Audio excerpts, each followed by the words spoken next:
My name is Mike Hurst. I'm the owner of Highland Hill Farm, and this dogwood I'm standing next to is called Constellation Dogwood. I love Constellation Dogwoods because it's one of the most vigorous dogwoods that we have. It grows very fast and it is an upright. When you plant this one, you can plant this dogwood closer to houses than you would, say, with Venus or Stellar Pink or Aurora or anything like that.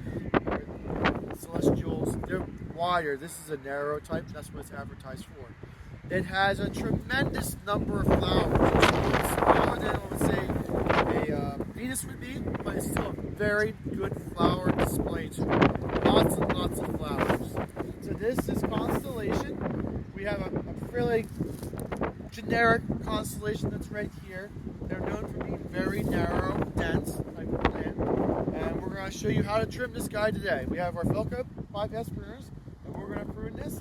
Before we start, I guess we have to identify what we want the tree to look like. This tree here can have low branching if you wish, or it can have high branching. And to be honest with you, both ways are right. There's no wrong way on this one. The only one I would say I want to work on is you can see that there's 3 branching at one spot, and it looks like that's a pretty heavy branch, so I think that one might be reduced a little bit, so we make sure that's the center trunk.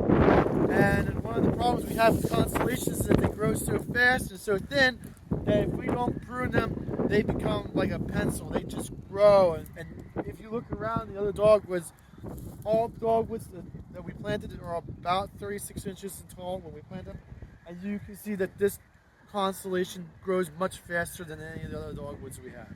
So I don't mind topping the top to try to encourage more branching to come out on this type. It is a vigorous type of dogwood. It can take the topping without a problem. I wouldn't go hard on the topping, but a good topping.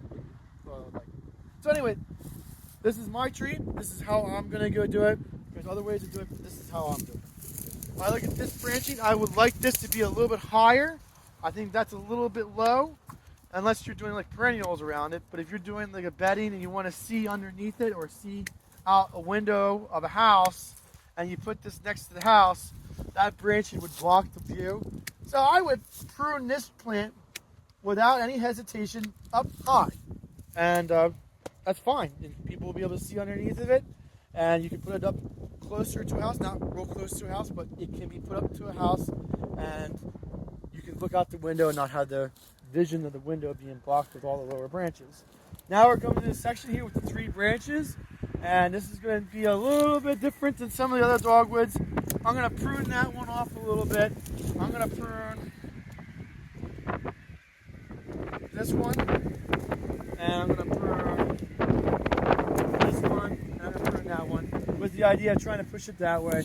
And then, I don't do this normally, but for this type of dogwood, I will tip the top to try to encourage more branching to come out to be a little bit wider. It is a narrow dogwood. It's a great dogwood.